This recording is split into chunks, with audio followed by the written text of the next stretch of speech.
असाला राष्ट्रीय उत्पन्न म्हणजे काय, राष्ट्रीय उत्पन्नाचा अर्थ, राष्ट्रीय उत्पन्नाची वैशिष्ट्ये, राष्ट्रीय उत्पन्नाचे मापन कसं केलं जाते किंवा राष्ट्रीय उत्पन्न मापनाच्या पद्धती या घटकाचा अभ्यास केला जातो. आता यावर्षी कोरोनाच्या पार्श्वभूमीवर जो काही अभ्यासक्रम थोडासा कमी केलेला आहे, या कमी केलेल्या अभ्यासक्रमाच्या अनुषंगाने हा घटक जरी कमी केला झाला असला तरी आपल्याला माहिती असावं या दृष्टीने आपण या घटकाचा अभ्यास करायचा. आता आपण राष्ट्रीय उत्पन्न म्हणजे काय बघितलं, राष्ट्रीय उत्पन्नाचा अर्थ बघत असताना अगदी साध्या सोप्या शब्दात राष्ट्रीय उत्पन्नाचा अर्थ सांगितला गेला तो म्हणजे एका विशिष्ट कालावधीत देशात उत्पादित होणाऱ्या वस्तू आणि सेवांचं पैशात व्यक्त केलेलं मूल्य म्हणजे राष्ट्रीय उत्पन्न मोजलं. आता हे राष्ट्रीय उत्पन्न कसं मोजावं याबाबत विविध प्रकार पद्धती आहेत. मग पहिली उत्पादन पद्धत असेल, दुसरी उत्पन्न पद्धत असेल किंवा तिसरी खर्च पद्धत असेल. आता या पद्धतीने राष्ट्रीय उत्पन्नाचं मापन करत असताना आपण प्रत्येक पद्धतीचं मापन करत असताना राष्ट्रीय उत्पन्नाचं मापन अचूक व्हावं या दृष्टीनं त्यामध्ये काही दक्षता घ्यायचा प्रयत्न केला किंवा प्रत्यक्ष जेव्हा एखाद्या देशाचं राष्ट्रीय उत्पन्न मोजलं जात असतं त्यावेळेला त्याच्यात अनेक अडचणी निर्माण होत असतात, त्याच्यावर काही समस्या येत असतात आणि याचा आपण ढोबळ म्हणून अभ्यास या ठिकाणी करत आहोत. आता या ज्या समस्या येतात या समस्या अभ्यासाच्या दृष्टीनं दोन गटात विभागलेल्या आहेत. त्यापैकी पहिला गट आहे तो तात्विक अडचणी आणि दुसरा गट आहे तो व्यावहारिक अडचणी. आता तात्विक अडचण म्हणजे काय तर या अडचणी समजत असताना या तत्वाशी निगडीत असतात. प्रत्येक समाजाची प्रत्येक घटकाची काही तत्व ठरले असतात. तत्व म्हणजे काय, स्वतःहून स्वतःला घालून घेतलेले नियम याला साध्या सोप्या भाषेत तत्व म्हटलं जातं. मग या तत्वांच्या अनुषंगानं राष्ट्रीय उत्पन्नाचं मापन करत असताना पहिली अडचण सांगितली जाते हस्तांतरित देणी. आता हस्तांतरित देणी म्हणजे काय हे अगोदर आपण समजू आणि मग ते उत्पन्न समजायचं का समजायचं नाही. समजायचं झालं तर ते नेमकं पुन्हा समजायचं. आज आपण विद्यार्थी आहोत, विद्यार्थी या दृष्टीनं आपण आजच्या घडीला उत्पन्न काही नाहीये पण आपला दैनंदिन खर्च चाललेला असतोय आणि अशा वेळेला आपल्या वडिलांकडून आपल्याला जे पैसे मिळतात, पॉकेट मनी मिळतोय ते आपलं उत्पन्न असतंय आणि याच्यातून आपल्या गरजांची खर्चाची भागवणूक केली जात असते. हे हस्तांतरण. समजा तुम्ही सुशिक्षित झाला, नोकरी मिळाली नाहीये. आज अनेक सुशिक्षित व्यक्ती आहेत त्यांना नोकरी नाहीये पण नोकरी नाहीये म्हणून त्यांचा जगण्याचा मार्ग बंद करून चालत नाहीये आणि मग या व्यक्तींना बेकारी भत्ता दिला जातो. म्हणजे त्यांच्यापासून उत्पादनात कोणतीही भर पडत नाहीये पण त्यांना दैनंदिन जीवन जगण्यासाठी बेकारी भत्ता जो दिला जात असतोय हे हस्तांतरित उत्पन्न समजलं जातं. किंवा तिसरं उदाहरण सांगायचं झालं तर जे कर्मचारी सेवानिवृत्त झालेले असतात अशा सेवानिवृत्ती कर्मचाऱ्यांना मिळणारा पेन्शन हे हस्तांतरित उत्पन्न असतं. या उत्पन्नातून हा घटक स्वतःचा खर्च भागवला जात असतोय. मग हे जे हस्तांतरित देणे आहेत ही देणी राष्ट्रीय उत्पन्नात मोजायची का मोजायची नाही याबाबत तात्विक मतभेद दिसून येतात आणि म्हणून राष्ट्रीय उत्पन्नाचं मापन करत असताना यामध्ये याबाबत नकळत फरक दिसतो. आणि म्हणून राष्ट्रीय उत्पन्नाचं मापन करताना ज्या काही अडचणी येतात त्याच्यातली पहिली अडचण सांगितली असते हस्तांतरित देणी राष्ट्रीय उत्पन्नात धरायची का धरायची नाही. धरली तर त्याच्यातून कुठल्याही नवीन उत्पन्नात भर पडत नसते, नाही धरली तर त्यांना जगण्यासाठी काहीतरी करावंच लागत असते. आणि म्हणून या ठिकाणी राष्ट्रीय उत्पन्नाचं मापन करत असताना आपण ज्या विविध पद्धती बघितल्या त्याच्यात काही पद्धतीमध्ये हस्तांतरित देणी वगळली. नंतरचे दुसरे अडचण सांगितली जाते बेकायदेशीर व्यवहारातील उत्पन्न. आज आपण कोणत्याही देशाच्या अर्थव्यवस्थेत गेलो तर त्या देशाचे काही कायदे कानून नियम असतात आणि या नियमात राहून व्यवसाय केले जात असतात, व्यवहार केले जात असतात. पण त्याच वेळेला कुठल्याही जगातील अर्थव्यवस्थेत गेलो, कुठल्याही देशात गेलो तर त्या ठिकाणी अनेक बेकायदेशीर व्यवहार घडत असतात आणि या बेकायदेशीर व्यवहारातून सुद्धा मोठ्या प्रमाणात उत्पन्न मिळत असते, जे उत्पन्न आपल्याला कुठेही कागदावर दिसत नाही.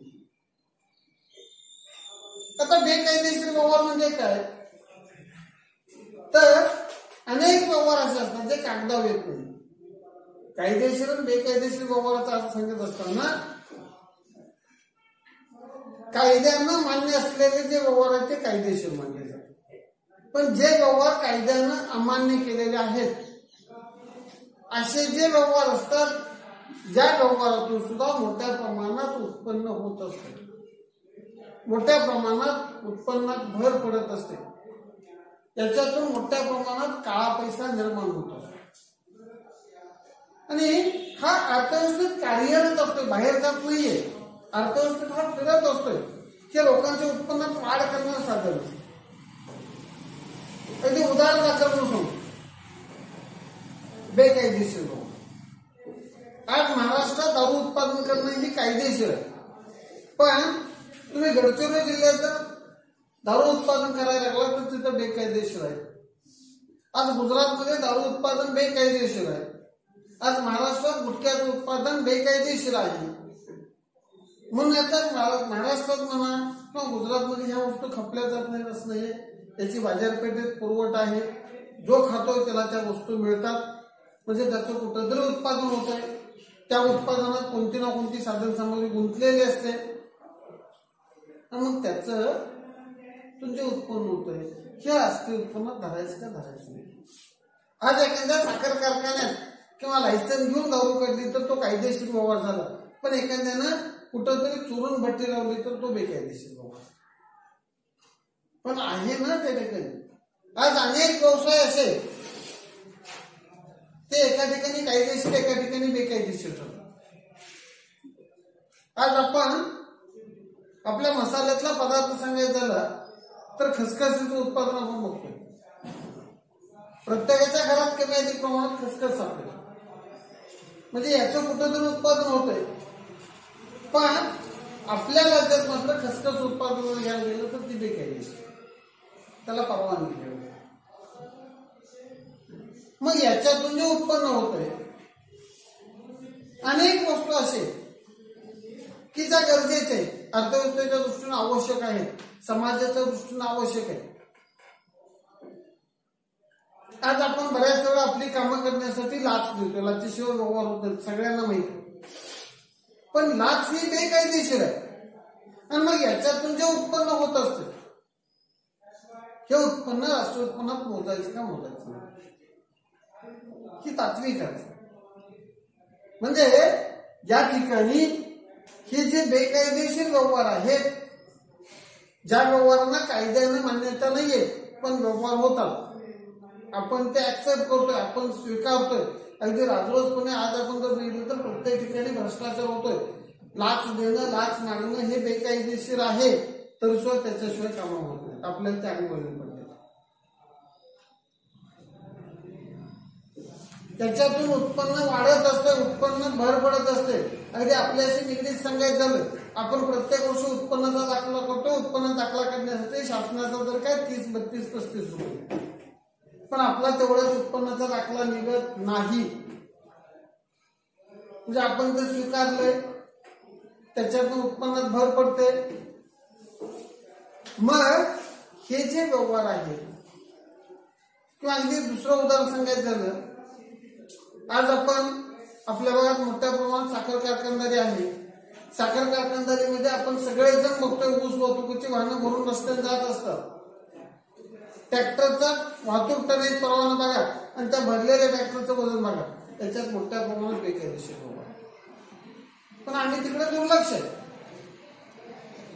याच्यातून वाहतूकदाराला पैसा मिळतोय, याच्यातून तोडणीवाल्याला पैसा मिळतोय, पण तो बेकायदेशीर व्यवहार.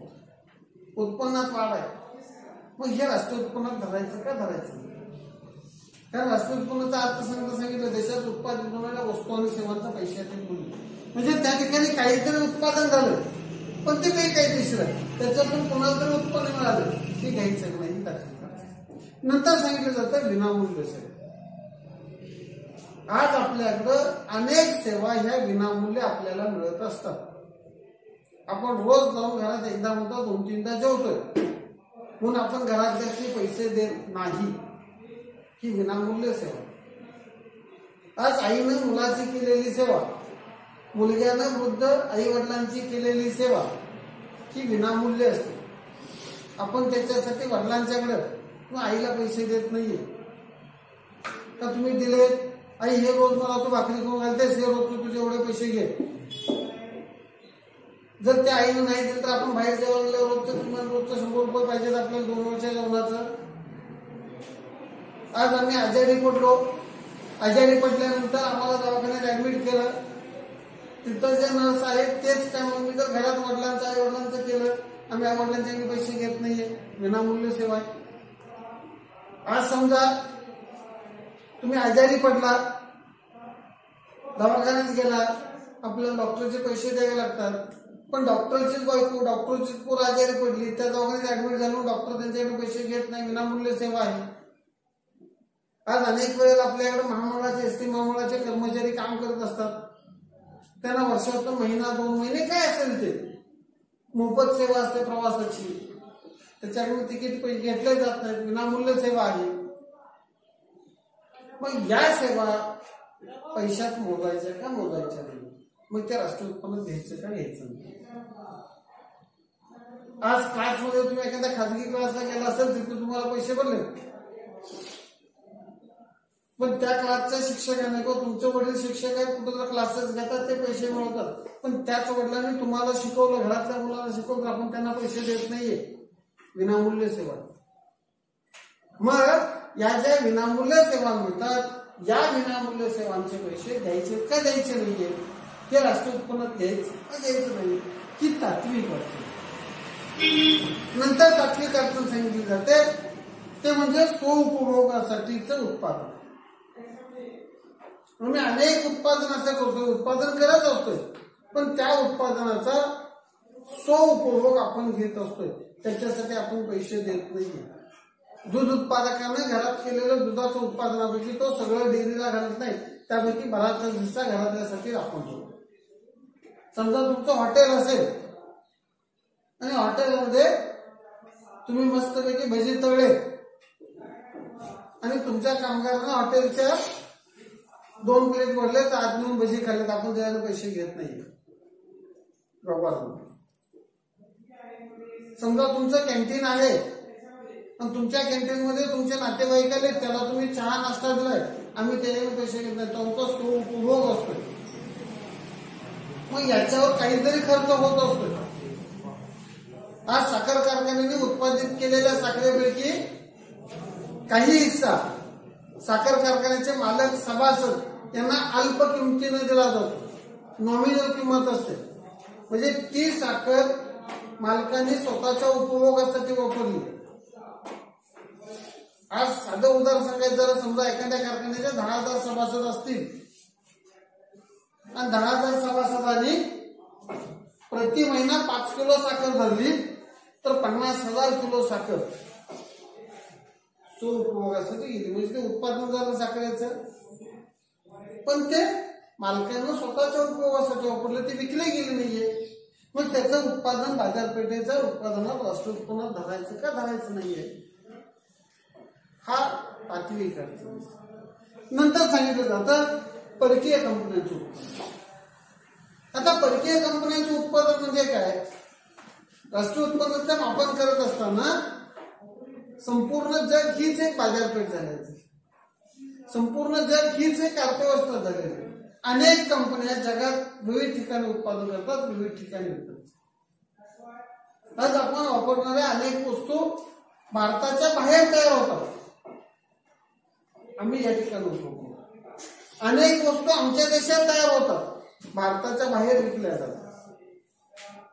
मग ही जी कंपनी आहे, ज्या कंपनीचं उत्पादन एका ठिकाणी असतं, कार्यालय दुसऱ्या ठिकाणी असतं, मग त्या कंपनीचं उत्पादन नेमकं कुठल्या देशात धरायचं?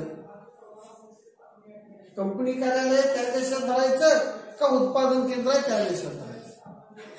कारण देश किंवा राष्ट्र ही एक आपली संकल्पना आहे. विशिष्ट भूप्रदेशाने मर्यादित असणारा भाग म्हणजे राज्य किंवा देश म्हणलं जातं. मग त्या कंपन्यांचं उत्पन्न कोणत्या देशात धरायचं? सर्वच्या सर्व उत्पादन नोंदलेल्या राज्यात करायचं का उत्पादनाच्या दरात करायचं? आणि मग याबाबत काय मार्गदर्शक तत्व असतात, त्यानुसार उत्पन्न मापन केलं जात असतं. पण ही एक तात्विक अडचण आहे आणि या तात्विक अडचणीमुळे या राष्ट्रांचं उत्पन्न मोजण्यात अडचण येते. नंतर सांगितलं जातं सरकारी क्षेत्र. आज सरकारी क्षेत्राचं उत्पादन अतिशय मोठ्या प्रमाणात आहे. या सरकारी क्षेत्रामार्फत आपल्याला अनेक वस्तू आणि सेवा पुरवल्या जातात. मग या सरकारी क्षेत्राचं जे काय मूल्य आहे ते राष्ट्रीय उत्पन्नात धरायचं का धरायचं नाही? अगदी या वर्षीच्या पार्श्वभूमीवर सांगायचं झालं तर साधं उदाहरण सांगतो. आपल्याकडे 23 मार्च पासून कोरोनाची अधिकृत साथ झाली आणि मग कोरोनाच्या कालावधीत अनेक व्यक्तीवर कोरोनाचा शासनानं सरकारी पैशानं उपाययोजना केल्या.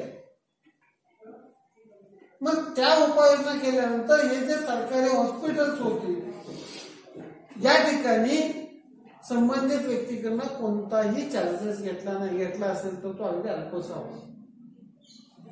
आज एखाद्या व्यक्तीला कोरोना झाला असेल, समजा एका गल्लीतल्या 2 व्यक्ती कोरोना पॉझिटिव्ह असतील, एकाला सरकारी दवाखान्यात भरती केलं, दुसऱ्याला खाजगी दवाखान्यात भरती केलं, दोघांच्या ट्रीटमेंट तीच, आजार तोच, एकाला 3 लाख खर्च आला, एकाला काय 2-4 हजार रुपये आला.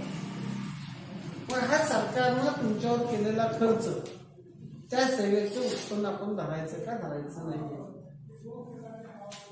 आज तुम्ही तुमच्या जीविताला धोका आहे म्हणून तुमच्यासाठी रात्रभर पोलीस गस्त घालत असतात, पोलीस फिरत असतात. ज्या पोलिसांच्यावर केलेला खर्च, देश सुरक्षित राहावा म्हणून सैन्य दलावर केला जाणारा खर्च, हा खर्च आहे. त्याच्यातून आम्हाला सुरक्षितता मिळते. मग हा खर्च जो सरकारने केलेला आहे, हा खर्च राष्ट्रीय उत्पन्नात धरायचा का धरायचा नाही? याबाबत तात्विक मतभेद दिसून येतो. ही तात्विक अडचण म्हणजे. नंतर सांगितलं जातं किमतीतील बदल. आता किमतीतील बदलाचा राष्ट्रीय उत्पन्नावर कसा परिणाम होतोय? तर आमच्या किमतीत बदल झाला. उदाहरण सांगायचं झालं, आम्ही 31 तारखेच्या अगोदर जर एखादा फ्लॅट घेतला असेल, घर घेतलं असेल, तर त्याचे टॅक्स कमी होते.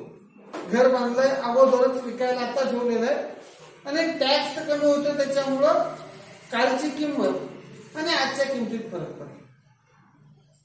तुम्ही वर्तमानपत्रात किंवा मध्यंतरी जाहिरात होते अनेक वाहन कंपन्यांची, नवीन वर्ष सुरू होण्यापूर्वी 5,000 वाचवा ऑफर होती. गाडी तीच 31 डिसेंबर पूर्वी घेतली असती तर आम्हाला उदाहरण दाखल 80,000ला बसली असती. आज आम्ही 1 तारखेला त्या गाडीची किंमत वाढली 90,000 रुपये. किमतीत बदल झाला. मग त्या गाडीमुळं राष्ट्रीय उत्पन्न मोजत असताना त्या गाडीचं मूल्य 80,000 धरायचं का 90,000 धरायचं? ज्याबाबत अडचण येतात त्याबाबत तात्विकता निर्माण होत असते आणि म्हणून किमतीत सातत्याने बदल होत असतात. जशा किमती वाढतात तशा किमती होतात. आता कालपासून एलपीजीचा कालचा दर आजच्या दरात बदल झाला. आजपासून आमचा एलपीजीचे दर मार्केटशी निगडीत झाले. त्याच्यामुळे दर 7 दिवसाला आमचे दर बदलणार. अगोदर महिन्याला बदलत होते. आज पेट्रोलचे दर आज एक असतोय, उद्या एक असतोय, काल एक वेगळाच होता, वाढतात कमी होतात. मग या किमतीतील चढ उतार, अगदी किमतीतील चढ उतार आपल्याला दिसण्याजोगे सांगायचे झाले. आम्ही पेट्रोलच्या बातम्या बघत नाहीये, पण सोनं 2,000 वाढलं, चांदी 500 कमी झाली. म्हणजे हे दर कमी जास्त होत असतात आणि या किमतीतील बदलाचा परिणाम राष्ट्रीय उत्पन्न वापरत असताना त्याच्यावर होतो. ही तात्विक अडचण आणि त्याच्यामुळे आमचं राष्ट्रीय उत्पन्न अचूक येण्यात समस्या निर्माण होते. म्हणजे ह्या ज्या अडचणी आहेत या अडचणीचा अभ्यास या ठिकाणी केलेला आहे. म्हणजे देशाचं राष्ट्रीय उत्पन्न मोजत असताना या राष्ट्रीय उत्पन्नाच्या मापनात जे दरात चढ उतार होतात, दरात बदल होतात किंवा सोपभोगासाठी वापरलेल्या वस्तू असतील, हस्तांतरित देणे असतील, विनामूल्य मिळालेल्या सेवा असतील, विदेशी कंपन्यांचं उत्पन्न असेल, त्याच पद्धतीनं उत्पादनाच्या अनुषंगानं मिळालेल्या सोपभोगाचे ज्या ज्या अडचणी आहेत त्याच्यावर मात करण्याचा प्रयत्न केला जातोय, ज्या अडचणी दूर करण्याचा प्रयत्न केला जातोय आणि राष्ट्रीय उत्पन्न मोजण्याचा प्रयत्न केला जातोय. आपण राष्ट्रीय उत्पन्नाचा अभ्यास करत असताना, राष्ट्रीय उत्पन्नाचं मापन करत असताना राष्ट्रीय उत्पन्नाच्या मापनात येणाऱ्या ज्या काही तात्विक अडचणी आहेत या घटकाचा अभ्यास आपण या ठिकाणी केला.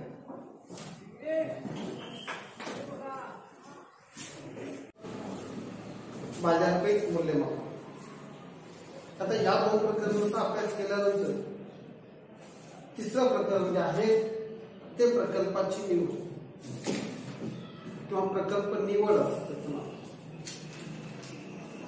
आता पहिल्या प्रकरणात आपण काय बघितलं, उद्योजक व्यक्ती कशी असते, साधारणतः तिची विचार करण्याची प्रवृत्ती कशी असते याची ओळख होती. त्यानंतर आपण दुसरं प्रकरण बघितलं ते बाजारपेठेशी निगडीत. कारण कुठल्या उद्योगाचं भवितव्य हे बाजारपेठेवर असते. जर त्या उद्योगाला बाजारपेठ असेल तर उद्योग चालतोय, जर बाजारपेठ नसेल तर उद्योग बंद पडतो. म्हणून त्या दोन प्रकरणाचा अभ्यास केल्यानंतर आता आमच्या व्यवसाय शिक्षणाची जी अपेक्षा आहे की या व्यवसाय शिक्षणाचा अभ्यास केल्यानंतर त्यांनी नोकरीच्या मागे न लागता स्वतःचा व्यवसाय करावा, स्वयंरोजगार निर्माण करावा ही अपेक्षा आहे. आणि ही अपेक्षा जर पूर्ण व्हायची असेल तर या विद्यार्थ्यांनी 11वी-12वी केल्यानंतर स्वतःचा व्यवसायाचा शोध घेण्याच्या दृष्टीनं, व्यवसाय सुरू करण्याच्या दृष्टीनं काय करता येऊ शकतं त्या दृष्टीनं आपला हा 12वीचा अभ्यास आणि ते सांगताना या ठिकाणी आपण तिसरा घटक जो घेतलाय तो प्रकल्प निवड करायचा किंवा याला म्हणतो आपण प्रोजेक्ट सिलेक्शन. आता प्रोजेक्ट सिलेक्शन किंवा प्रकल्प या ठिकाणी अपेक्षित काय आहे की तुम्ही जो व्यवसाय करू इच्छिता, जो रोजगार करू इच्छिता तो कशा पद्धतीने निवडला जावा किंवा रोजगाराची, नवीन व्यवसायाची निर्मिती कशी होते या घटकाचा अभ्यास या ठिकाणी करायचा.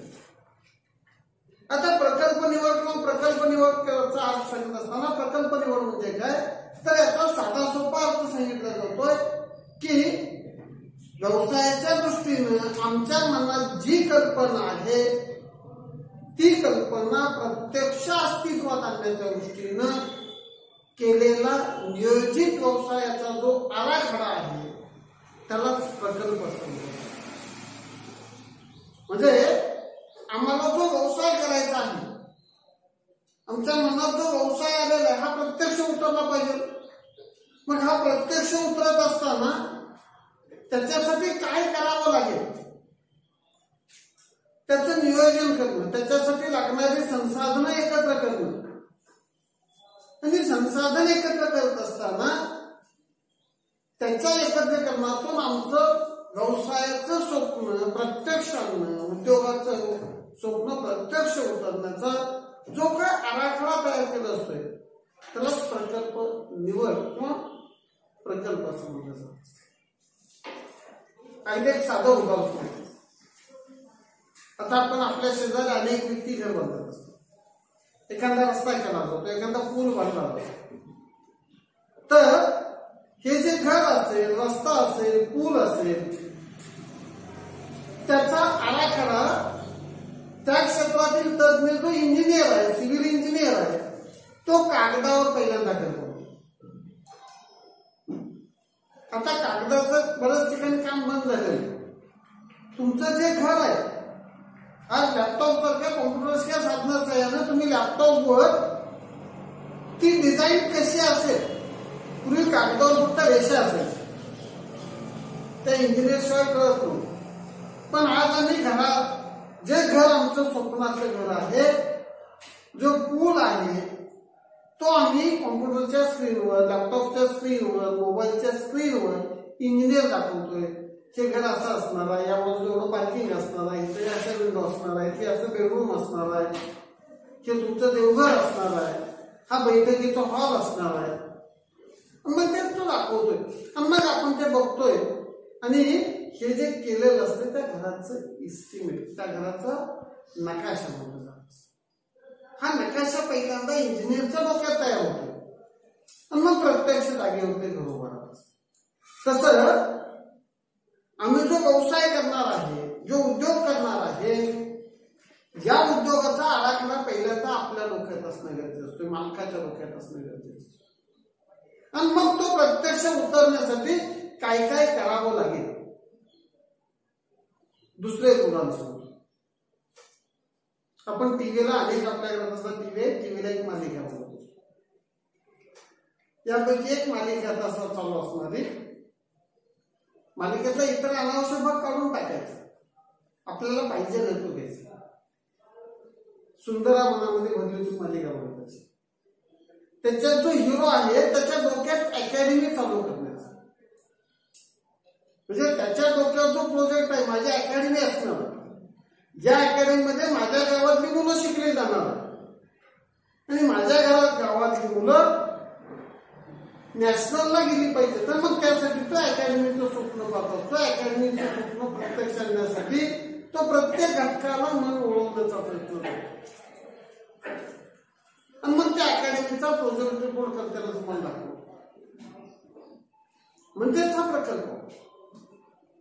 आज आमच्या शरद कारखाना नरंगच्या माळावर उभा राहण्यापूर्वी कारखाना कसा असेल, कारखान्याचा प्रोजेक्ट यंत्रावर करायला बघितला. तात्या पोरांनी वर्धा कारखान्याचं कल्पना केली. विखे पाटलांनी प्रवरानगरला सहकार तत्वाचा पहिला कारखाना चालू करण्याचा प्रयत्न केला. अंबानीने आमचे पेट्रोलियम प्रोजेक्टचे स्वप्न पाहिले. ज्यावेळेला टाटा ग्रुपच्या प्रमोटरनं एका हॉटेलमधनं हाकलून लावलं की या ठिकाणी भारतीयांना प्रवेश नाहीये. तुम्ही जर मर्द पिक्चर बघितला असेल तर त्यात सुरुवातीलाच आहे Indians and dogs are not allowed, म्हणजे भारतीयांची तुलना युरोपमध्ये कुत्रे इतकी सुद्धा नव्हती. आणि मग त्यावेळेला टाटाने स्वप्न पाहिलं की ज्या वेळेला परदेशी पाहुणे येतील त्यावेळेला ते माझ्या घरात हॉटेलमध्ये उतरलं पाहिजे. मग त्याच्यातून ताजचं स्वप्न अस्तित्व. तुम्ही जर कधी गेट ऑफ इंडियाला गेला असाल तर त्या ठिकाणी ताज रेस्टॉरंट हॉटेल आणि मग त्याच्यातनं टाटाची हॉटेल टुरिझम कंपनी असते. म्हणजे या कल्पना असतात, हे स्वप्न असतात. मग त्या स्वप्नाने ती लोक पछाडली जातात, वेडी होतात आणि मग कुठं तर सक्सेस.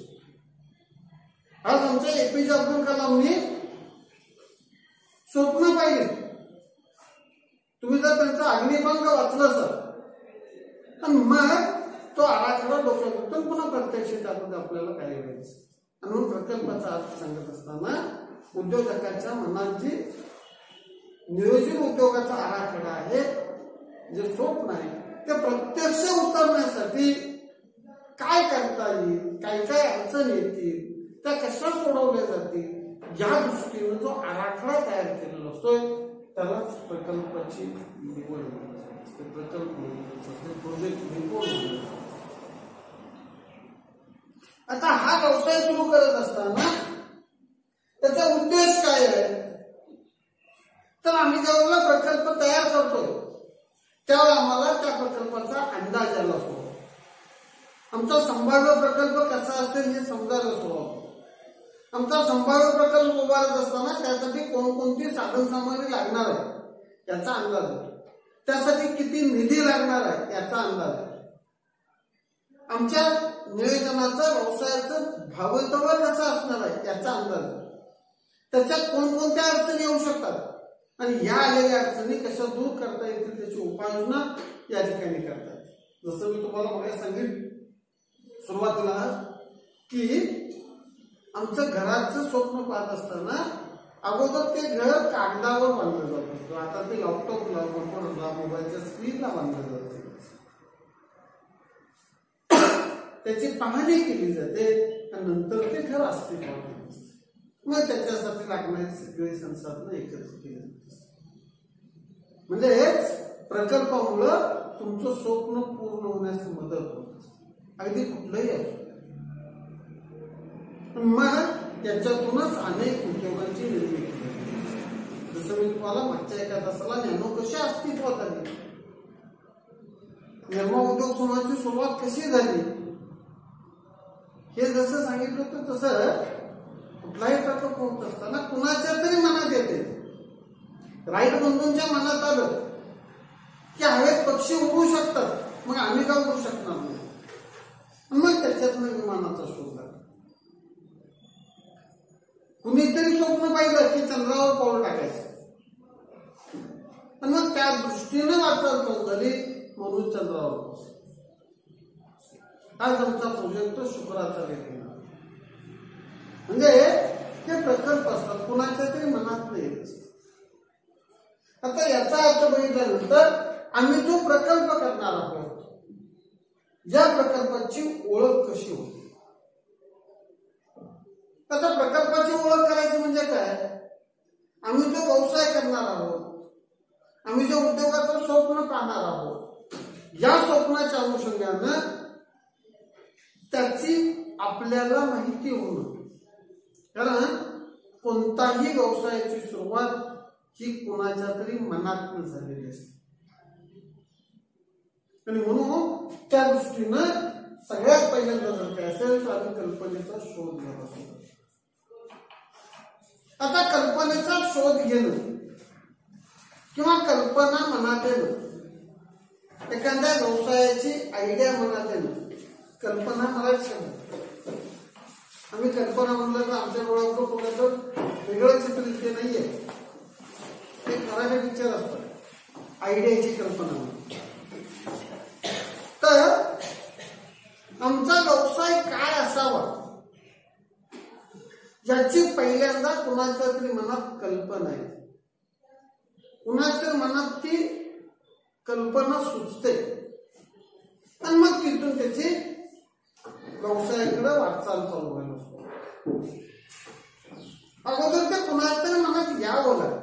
आता कुणाच्या मनात येईल, कसं येईल, आपल्या मनात सुद्धा आपण बरेच स्वप्न पाहतो, पण त्या स्वप्नाच्या दिशेनं वाटचाल करत नाही हे आपलं दुर्दैव असतं. आपली स्वप्न कशी असतात तर माकडाच्या गोष्टीसाठी. माकडाची जी गोष्ट आहे, मी घर बांधणार, रोज म्हणायचं असतं घर बांधणार, पण त्याचं घर पूर्ण होत नाही. नुसते स्वप्न होऊन चालत नाहीये, तर त्या स्वप्नपूर्तीच्या दृष्टीनं वाटचाल करावी लागते. आणि मग याच्यातूनच अनेक व्यवसायाच्या कल्पना ह्या उद्योजकाच्या मनातून येत असतात. आता ही जी कल्पनेचा उगम होतोय किंवा आमच्या मनाची कल्पना येते, ही कशी येते, आम्हाला कल्पना कशी सुचते, तर त्याला अनेक कारण असतात. अनेक ह्याच्यातून आपल्याला कल्पना येते. अगदी सगळ्यात महत्वाचं मूलभूत कारण सांगितलं जातं, गरज ही शोधाची जननी म्हणली जाते. आमच्या गरजेपोटी अनेक कल्पना आम्हाला सुचायला चालू होतात. समजा तुम्हाला एखादी गरज लागली, आपण बघतोय गरज ही मागणीच्या पाया मानलं होतं अर्थशास्त्रीय दृष्टीने. विज्ञानाच्या दृष्टीनं गरज ही शोधाची जननी मानली जाते. उद्योजकाच्या दृष्टीने सुद्धा नवीन उद्योगाची कल्पना ही गरजेत होती. आज आम्हाला काय गरज आहे, आणि मग एकदा गरज निश्चित झाली की ती कशी पूर्ण करायची याच्यावर आम्ही विचार करायला सुरुवात करतोय, आणि मग त्याच्यात आम्हाला अनेक कल्पना सुचत होतात. मला पैशाची गरज आहे, मग ही गरज भागवण्यासाठी मी काहीतरी केलं पाहिजे, मग काय करायचं, मग आम्ही विचार करायला चालू होतो. मग त्यापैकी कल्पना सुचते आणि आपण त्या दिशेनं वाटचाल चालू. मग ते नैतिक अनैतिक विचार केला जातो. गरजेतून कल्पना सुचू शकते. बऱ्याच वेळेला कल्पना कशी सुचते, काही गोष्टी तशाच पडलेल्या असतात आणि मग त्या पडलेल्या गोष्टीतून सुद्धा आपल्याला काही कल्पना असते. आपल्या घरात रानात सभोवताली अनेक वस्तू पडलेल्या, मग या पडलेल्या वस्तू बऱ्याच वेळा आपल्या समोर प्रश्न होतो, त्या पडलेल्याचं काय करायचं. आज आपल्याकडं ज्या टाका वस्तू असतात त्याचं काय करायचं. आज प्रत्येक नगरपालिकेपुढे ग्रामीण भागात समजते टाकाऊ कचऱ्याचं काय करायचं. आणि मग त्याच्यातनच कल्पना आली की या टाकाऊ कचऱ्यापासून वीज निर्मिती करू शकतोय, या टाकाऊ कचऱ्यापासून आम्ही खताची निर्मिती करू शकतोय आणि मग त्याच्यातनं आमच्या व्यवसायाची उभारणी होत असते. नंतर सांगितलं जातं कल्पना कशी होऊ शकते. आम्ही नेहमी कायम इकडं तिकडं फिरत असतोय आणि फिरत असताना आपल्याला अनेक गोष्टी दिसत असतात आणि हे जे दिसत असतंय या दिसण्यातून सुद्धा आम्हाला कल्पना येतात. समजा आम्ही कुठंतरी फिरायला गेलो आणि तिथं फिरत असताना आम्हाला काहीतरी वेगळं दिसलं, आम्ही ते बघतोय, अरे यासारखं आपल्या गावात करू शकतो, यासारखा आपण व्यवसाय करू शकतो आणि मग त्याच्यातनं आपल्या मनात व्यवसायाची कल्पना येऊ शकते. काही वेळेला आपल्याकडे उपलब्ध साधन सामग्री आहे या साधन सामग्रीतनं आम्हाला कल्पना सुचू शकते. आज आपण जर बघितलं अनेक प्रक्रिया उद्योग त्या आपल्याकडच्या उपलब्ध साधन सामग्रीवर आधारित. ऊस आमच्याकडे पिढ्यानपिढ्या घेतल्या जातो. आम्ही पहिल्यांदा ऊसापासून गुळ करायचा असतो, आमच्याकडे गुळाचे कारखाने चालू. आज सुद्धा कोल्हापूरच्या पश्चिम भागात गुराळगड आहे. आता हे गुळ करत असताना त्याच्यातनं मळी निघते, मग आम्ही मळीपासून अल्कोहोल करायला शिकलो, दारू करायला शिकतो. अल्कोहोल हे दारूचाच एक प्रकार असतो. ऊसाचं चिपान निघतंय, त्याच्यावर प्रक्रिया करून आम्ही काही ठिकाणी कोळसा तयार केला जातोय, काही ठिकाणी कागद तयार केला जातो. मोठ्या प्रमाणात बगॅस निघतंय, मग या बगॅसचं काय करायचं. आम्ही बगॅस पासून कोजनरेशन चालू करायचं. म्हणजे आम्ही ऊसापासून साखर केली, इथेनॉल केलं, अल्कोहोल केलं. आज आम्ही कोजनरेशन प्रकल्प चालू करायला सुरुवात केली. म्हणजे आमच्याकडे आहे याचा काहीतरी वापर करायचा. तसं जे उपलब्ध साधन सामग्री याच्यातून आम्हाला व्यवसायाची कल्पना सुचू शकते. जे पडून राहिले आपल्याकडे मध्यंतरी मोठ्या प्रमाणात आपल्याकडे धान्याचे साठे कुजून निघाले. आता कुजलेलं धान्य फेकून द्यायचं. मग आमच्याकडे आयडिया आली, चला हे धान्य फेकून देण्यापेक्षा याच्यापासून वाईनरी प्रोजेक्ट उभा करू. आज अनेक वाईनरी प्रोजेक्ट उभा आहे. म्हणजे आम्हाला व्यवसाय सुचत असताना या कल्पना विविध माध्यमातून सुचतात. अनेक वेळा आपण काय पिक्चर बघायला जातो आणि मग त्या पिक्चर मध्ये पण आपल्याला काय कल्पना सुचते आणि मग त्याचा आम्ही विचार करायचो. आणि म्हणून व्यवसाय करत असताना व्यवसाय एखाद्या गरजेतून, एखाद्या उणेवेतून, एखाद्याला पूरक म्हणून, एखाद्याला सहाय्यभूत म्हणून, एखाद्या व्यवसायातून बाहेर पडणाऱ्या टाकाऊ मालातून, कच्च्या मालातून, निरीक्षणातून, कुठंतरी दुसरीकडे पाहून किंवा बऱ्याच वेळेला आपल्या मनात काही विचार आले तर ह्या विचारातून अशा विविध माध्यमातून आम्ही कल्पनेचा शोध घेतो. आता हे कल्पनेचे शोध घेत असताना याचे मार्ग कोणते असतात. मार्ग सांगायचं असताना या शोधाचेच मार्ग. आज उदाहरण दाखल सांगायचं झालं, आपल्याकडं अनेक प्रदर्शनं बनवली जातात. आपण प्रदर्शनं बघायला जातो आणि मग ते प्रदर्शन करत असताना आपल्याला त्याच्यातून काहीतरी व्यवसायाची संकल्पना, व्यवसायाची कल्पना म्हणा येऊ शकते. आम्ही निरीक्षण करत असतोय, या निरीक्षणातून आम्हाला काय प्रकल्प होऊ शकतो. आज आम्ही अनेक वेळेला शैक्षणिक संस्थांमध्ये काय प्रयोग केले जातात, या प्रयोगातून आम्हाला काही मार्ग सुचू शकतो. आज आपण अनेक प्रकारचं विज्ञानाचं किंवा अनेक उपकरण वापरतोय की प्रयोगातून विकसित झालेले असतात. काय केलं तर काय होईल. आज आपण शाळेतल्या विद्यार्थ्यांची आम्ही प्रदर्शन आयोजित करू असतो. शाळेतल्या मुलांना सांगितलं जातं काहीतरी प्रकल्प करा. कारण आज आपण जर बघितलं इथं 20-22 जण आपण आहोत. 20-22 जणांच्या डोक्यात वेगवेगळे विषय असतात. मग त्याच्यात एखादा घटक घेतोय आणि मग असं केलं तर काय होईल. आज आमच्याकडे मध्यंतरी बाजारपेठेत बघितलं कृषी मालाच्या बाबतीत जर आपण विचार केला तर त्यामध्ये बऱ्याच वेळेला ज्या वेळेला अतिरिक्त माल येतोय तेव्हा आम्हाला हा माल रस्त्यावर फेकून द्यावा लागतो. म्हणजे अनेक वेळा आपण पिकलं. फुलाचे ढीगचे अधिक रस्त्याकडे बसले असतात. टोमॅटोचे ढीग रस्त्यावर पिकले जातात. अनेक वेळेला ऊस कोण नाही तोडून नेऊन रस्त्यावर टाकला जातो. आणि मग हे टाकण्यापेक्षा याच्यापासून आपल्याला काही वेगळं करू शकतो का. मग त्याच्यात आमचा टोमॅटो केचप आला. आज आम्ही भाजीपाला विकतोय. काय सांगायचं प्रकरण का मोठ्या वेगळ्या भाज्या येतात. हरभऱ्याची भाजी आपल्याला मोठ्या प्रमाणात उपयोग होते. आपण पुरून होतोय. पण आपल्याकडे ग्रामीण भागातल्या महिलांचा व्यवसाय होता. काय काम नसलं की जायचं रानात हरभऱ्याची भाजी फोडायची. आणलेली भाजी रानात दारात वाळवायची आणि वाळवलेली भाजी डबा भरून ठेवायचा. कधी तर पावसाळ्यात जेव्हा आपल्याला काही नसतं तेव्हा त्या भाजीचा आपण वापर करू शकतो. आहे की नाही बघा. मग याच पद्धतीने आम्ही आज आमच्याकडे अतिरिक्त पिकलेली भाजी आहे त्याच्यावर प्रक्रिया करून ही भाजी सुकवून ठेवली होऊ शकते. आज अनेक उत्पादन अशाच पद्धतीने बाजारात येतात. म्हणजे या ठिकाणी आम्ही बाजारपेठेतून विविध प्रदर्शनातून आम्ही अनेक वेळेला काही पुस्तकं वाचतोय, कादंबऱ्या वाचतोय, पेपर वाचतोय, वर्तमानपत्र वाचतोय. हे वाचत असताना त्याच्यातून काय येतं. आज अनेक गोष्टी आम्ही भोवतीच्या निरीक्षणातून शिकलो बरं का. अनेक शोध हे फक्त निरीक्षणातून लागलेले असतात. काही शोध अजाणतेपणे लागतात पण त्याची किंमत भयानक वाढलेली असते.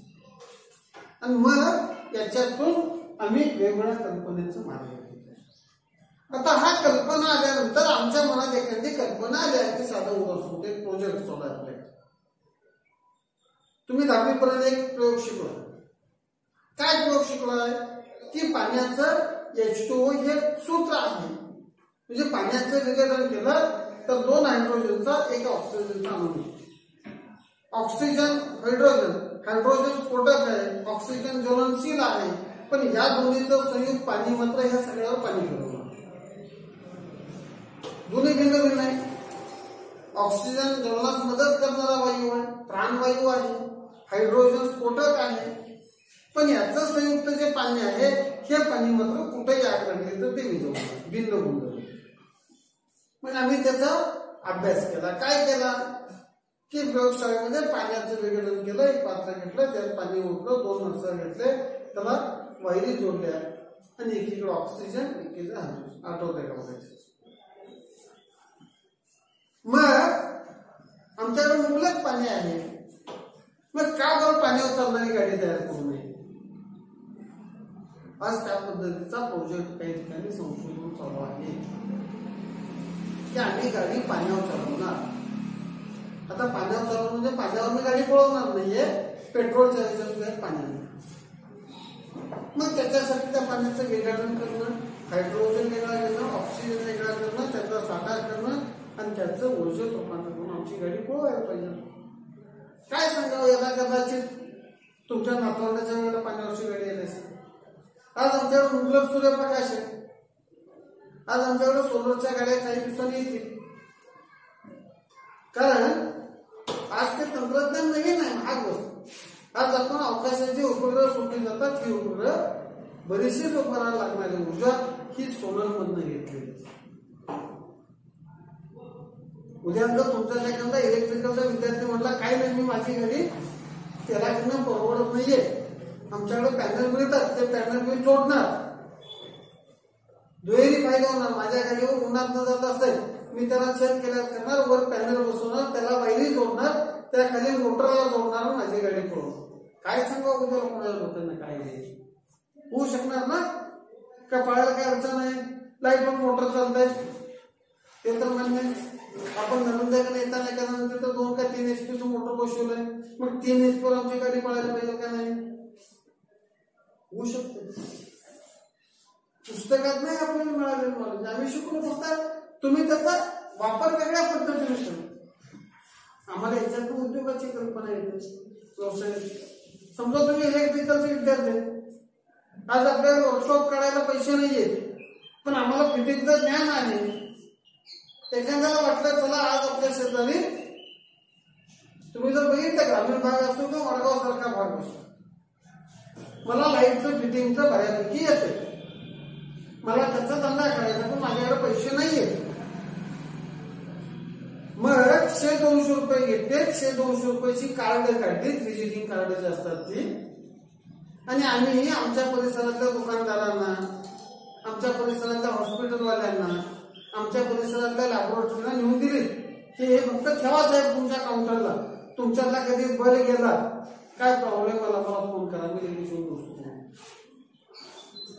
किती भांडवल गुंतवणूक केली, एक पिशवी सायकल अडकवली, पक्कड पाना काय असेल ते बोलवले की मोबाईलला त्याचा फोन येतो, जायचं काय असेल तर दुरुस्त करायचं, 100-200 रुपये घेऊन घालला होतं. आज सर्व्हिसिंग उद्योग.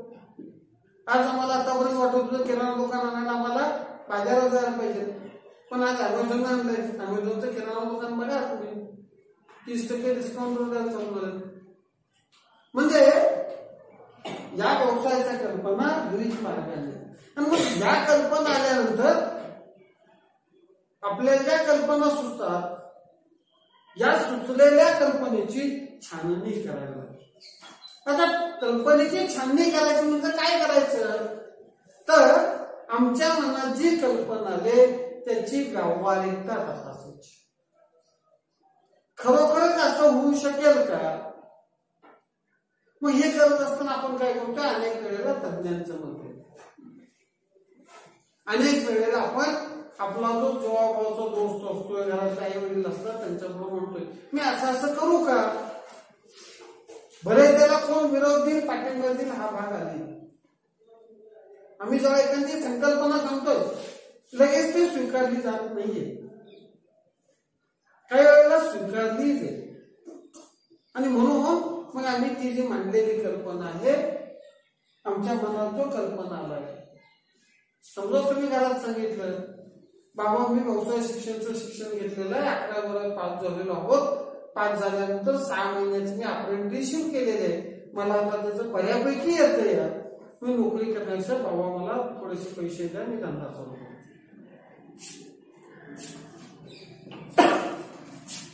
तर बाबा लगेच परवानगी देतील असं नाहीये, त्यांना त्यांचे जे काही अनुभव आले असतील कंबाईन